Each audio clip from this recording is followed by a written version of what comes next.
కొత్త జంటల్ని చిదివేశారు. భార్యల కళ్ళెదుటే భర్తల కాల్చివేత, నిర్దాక్షిణ్యంగా వ్యవహరించిన ముష్కరులు.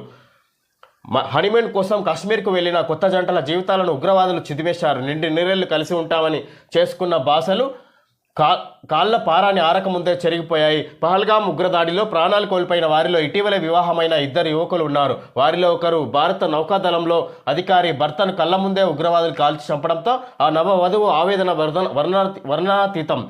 హర్యానాకు చెందిన లెఫ్టినెంట్ వినయ్ నర్వాల్ 26 రెండేళ్ల క్రితమే నేవీలో చేరారు. కేరళలోని కొచ్చిన్లో విధులు నిర్వహిస్తున్న ఆయన ఈ నెల 16న వివాహం చేసుకున్నారు. 19న ఘనంగా విందు ఇచ్చారు. హనీమూన్ కోసం ఐరోపా వెళ్లాలని తొలుత వారు భావించిన వీసాలు రాకపోవడంతో కాశ్మీర్కి వెళ్లాలని ప్రణాళిక మార్చుకున్నారు. కలిసి వేస్తున్న నవవధువు కన్నీటి వీడ్కలు. ఈ విధంగా కొత్త జంటలను చిదిమేశారు. ఈ విధంగా కొత్తగా పెళ్లి చేసుకున్న వాళ్ళు ఈ విధంగా ఇక్కడ హనీమూన్ కోసం ఇక్కడ కాశ్మీర్ ప్రాంతాన్ని ఎంచుకొని ఇక్కడ వాళ్ళు వచ్చిన వాళ్ళు ఇక్కడ వాళ్ళు 2 ప్రభుత్వ ఉద్యోగులే. ఈ విధంగా దానికి సంబంధించి 2 యువకుల్ని ఇక్కడ కొత్తగా పెళ్ళైన జంటలను 2 యువకుల్ని చంపేసినట్టుగా చూసుకోవచ్చు. ఈ విధంగా వాళ్ళ భార్యల బాధ వర్ణనాతీతం అన్నట్టుగా కూడా చూడవచ్చు. ఈ సందర్భంగా ఇక్కడ వాళ్ళు హనీమూన్ కోసం వచ్చిన సందర్భంగా ఈ ఘోరం జరిగిందన్నట్టుగా చూడవచ్చు.